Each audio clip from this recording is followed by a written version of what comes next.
మీరు ప్రతి సినిమాకి కూడా మీ కెరీర్ ఫస్ట్ నుంచి చూసుకుంటే హిట్లు హ్మ్. కొడతారు. యాహ్! హిట్లు కొట్టినా ఏదొచ్చినా గానీ మళ్ళీ ఒక 3 ఇయర్స్ గ్యాప్ అయితే తీసుకుంటూ ఉంటారు. Yeah! Yeah! But for the Korean Kanakaraju అనుకుంట నాకు తెలిసి ఫస్ట్ టైమ్ 4 ఇయర్స్ గ్యాప్ తీసుకున్నట్టున్నారు గదా! 4 ఇయర్స్ అని చెప్పలేను గానీ, అంటే వేరే కథ మీద వర్క్ చేస్తా ఉండేవాడిని. హ్మ్. హ్మ్. సడెన్‌గా వరుణ్ తేజ్ గారు నుంచి కాలొచ్చింది. అంటే హ్మ్. వరుణ్ తేజ్ గారి నుంచి కాదు. రాజీవ్ రెడ్డి గారు, యువి హ్మ్. క్రియేషన్స్ ఇట్లాగా ఒక ఫన్ స్పేస్‌లో ఒక మూవీ చూస్తున్నారు వరుణ్ గారు. ఏదన్నా ఉందా ఐడియా అంటే, ఈ హ్మ్. కొరియన్ కనకరాజు స్టోరీ చెప్పడం జరిగింది. హ్మ్. చూ చూ చెప్పిన వెంటనే తను ఎక్సైట్ అవ్వడం. హ్మ్. ఈ కైండ్ ఆఫ్ ప్రాసెస్‌లో అప్పుడు తన సినిమా జరుగుతుంది. యెస్. యెస్.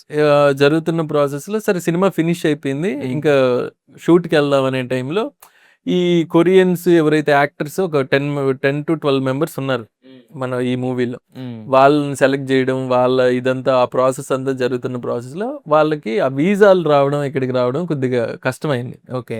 మేము కొరియాకెళ్ళాలన్నా గూడా కష్టమైంది. హ్మ్. దీంట్లో ఒక 3-4 మంత్స్ ఇలా డిలే అయింది. హ్మ్. అంతే తప్ప బ్రేక్ అంటే తీసుకోవాలి. బ్రేక్ అని గాదు. హ్మ్. నేననేదేంటంటే ఒకప్పుడు మనం అంటే లుకింగ్ బ్యాక్ టు ఒక 20 ఇయర్స్ బ్యాక్‌కెళ్తే అది మరీ పోనీ ఓల్డ్ అనుకుంటే గనక ఒక 10 ఇయర్స్ బ్యాక్‌కెళ్ళినా యాహ్! కూడా మనకి ఒక సక్సెస్‌ఫుల్ డైరెక్టర్ అంటే ఎప్పుడు ఖాళీగా ఉండడం అనేది ఎప్పుడు ఆ! లేదు. ఆ! ఇమ్మీడియేట్‌గా ఒక సంవత్సరంలో 2, 3 సినిమాలు లేదంటే అట్‌లీస్ట్ ఒక సినిమా వచ్చేసేది యాహ్! గదా! యాహ్! యాహ్! సో, మీలాంటి అంటే సక్సెస్‌ఫుల్ డైరెక్టర్ అంటే స్క్రిప్ట్స్ ఉండి తర్వాత ఆర్టిస్ట్‌లకి అంటే తెచ్చుకోగల కెపాసిటీ ఉండి, హ్మ్. హ్మ్. ప్రొడక్షన్ హౌస్‌లతో మంచి ర్యాపో ఉండి, మీలాంటి వాళ్ళు కూడా ఒక 2, 3 ఏళ్ళు వెయిట్ చేయడం అనేది ఫస్ట్ అంటే నుంచి కూడా ఉంది కదా అవును. మీకది? అవును.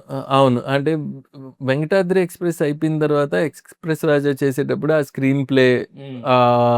కథ కరెక్ట్‌గా సెట్ జేయాలనుకోవడం. హ్మ్. ప్రాపర్‌గా ఉండాలి. ఆహ్, ఏదైతే నేను అనుకుంటున్నానో ఆ కామెడీ రావాలి. ఈ కైండ్ ఆఫ్ థింగ్ మీద ఎక్కువ కాన్సంట్రేట్ జేస్తా. హ్మ్. బహుశా దానికే కొద్దిగా లేట్ అవ్వచ్చు. హ్మ్. అండ్ ఇంకొక థింగ్ ఏంటంటే ఒక కథ అనుకుంటా. హ్మ్. కథ అనుకున్న తర్వాత అది పెద్ద ఒక 2 మంత్స్, 2 ½ మంత్ పని చేసిన తర్వాత పెద్ద ఎక్సైట్‌మెంట్ ఉండదు. ఓకే. అంటే ఇంకా ఏదో వర్కౌట్ అవ్వట్లేదు దీంట్లో అనేసి అది అది వదిలేసి మళ్ళీ తెలుసుకోవడానికి ఫ్రెష్ టైం పడతది. మళ్ళీ ఫ్రెష్ కథ ఎత్తుకోవడం. హ్మ్. దాన్ని సెట్ జేయడం. ఓహ్! హ్మ్. ప్రాపర్‌గా ఇదొస్తుంది అన్నప్పుడు కథ ఎవరికన్నా నెరేట్ జేయడం. ఈ యెస్. ప్రాసెస్ కొద్దిగా టైం పడుతుంది. బట్ దాన్ని కూడా తగ్గించే ప్రయత్నంలో ఉన్నాను. అంటే 'కొరియన్ కనకరాజు' అంటే 'వరుణ్ తేజ్' గారు ఇలాంటి ఒక చూస్తున్నారన్నప్పుడు చెప్పారు. బట్ హ్మ్. దానికి ముందు ఏ కథ మీద వర్క్ చేస్తున్నారు? చ ఎవరికన్నా అనుకున్నారా? చాలా కథలు ఎవరికీ అనుకోలేదు. అనుకోలేదు. బట్ కథ ప్రాసెస్‌లోనే హ్మ్. నాకే ఒక 3 మంత్స్ తర్వాత దాని మీద హ్మ్. పెద్ద పెద్ద ఓకే. ఇది ఇప్పుడు ఇంత అర్జెంట్‌గా చేయాల్సిన కథ గాదు. బట్ హ్మ్. అలాంటి కథ మళ్ళీ వచ్చి, మళ్ళీ దాని మీద ఐడియా వచ్చినప్పుడు అలాంటి చేసిన కథలు గూడా ఉన్నాయి. హ్మ్. హ్మ్. అంటే ఇప్పుడు ఆ కథకి పని జేశాను గదా! ఇప్పుడు 'కొరియన్ గనకరాజు' అయిపోయిన తర్వాత ఆ కథని మళ్ళీ తీసుకురావచ్చు. ఓకే. ఓకే. అలాంటి థింగ్స్ గూడా జరుగుతా ఉంటాయి హ్మ్. రాసే ప్రాసెస్‌లో. యెస్. యాహ్! ఎవరినన్నా ఒకళ్ళని దృష్టిలో పెట్టుకొని రాస్తే ఒక రకంగా హ్మ్. వస్తది. హ్మ్. బట్ మనం రాసిన కథలోకి వేరే వాళ్ళని తెచ్చుకోవాలంటే అదొక డిఫరెంట్ ఇది అవును. గదా! అవును. అవును. సో, మరి 'కొరియన్ కనకరాజు' అసలు రాసినప్పుడు మీ మైండ్‌లో ఒరిజినల్‌గా ఎవరున్నారు?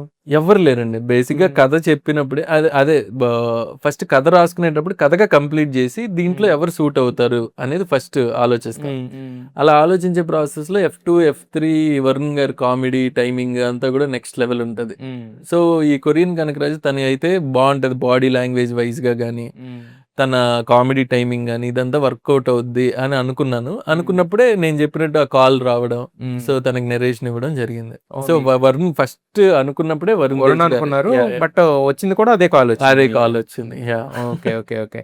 అయితే మీకు అంటే 'వరుణ్ తేజ్‌ని' దీన్ని అనుకున్నప్పుడు సో, 'కొరియన్ కనకరాజు'గా మారడానికి ఆయన పెట్టిన ఎఫర్ట్స్ ఏంటి? మీరు చెప్పిన క్యారెక్టర్ ఆయన పూర్తిగా ఎంబైబ్ చేసుకొని యెస్. ఫస్ట్ క్యారెక్టర్‌ని నమ్మారండి. హ్మ్. కనకరాజు క్యారెక్టర్ అది హిలేరియస్‌గా ఒక క్యారెక్టరైజేషన్ ఒక ఒక ఊర్లో ఒక అనంతపూర్ దగ్గర పెనుగొండ అనే ఊర్లో హ్మ్. ఒక లోకల్ గై, ఒక హ్మ్. రగ్డ్ గై హ్మ్. ఇదంతా గూడా బేసిక్‌గా తను చేయగలడు. అండ్ దాంట్లో ఆ క్యారెక్టర్‌లో దిగిపోయాడు. అండ్ ఏదైతే స్లాంగ్ ఉందో హ్మ్. అనంతపూర్ స్లాంగ్ హ్మ్. దానికంతా గూడా ఒక ట్యూటర్‌ని పెట్టాం. ఓకే. తను సీరియస్‌గా కూర్చొని అవన్నీ గూడా ప్రాక్టీస్ చేయడం. హ్మ్. అర ఆ డైలాగ్స్ అన్నీ గూడా సెషన్స్ జరిగాయి. హ్మ్. హ్మ్. తను గూడా ఆ డైలాగ్స్ నేర్చుకోవడం. ఇలా మాట్లాడాలా అనేసి. ఓకే. ఈ కైండ్ ఆఫ్ ఇదయిపోయింది. ఈ హ్మ్. పోర్షన్ అయిపోగానే మళ్ళీ కొరియా. హ్మ్. సో, కొరియా కొరియా కూడా నేర్చుకోవాలి. మొత్తం కొరియా టీమ్ అందరూ నేర్చుకున్నారా కొరియా? లేదు లేదు. డైలాగ్స్ వైస్‌గా ఆయన నేర్చుకున్నారు. ఆ! మేము ఆ డైలాగ్స్ వస్తున్నప్పుడు ఎంజాయ్ చేయడం. హ్మ్. ఈ కైండ్ ఆఫ్ దీనిలో యూనిట్ ఉండేవాళ్ళం. ఓకే. యాహ్! కొరియన్ ఎక్కువ టైం పట్టిందా ఆయనకి?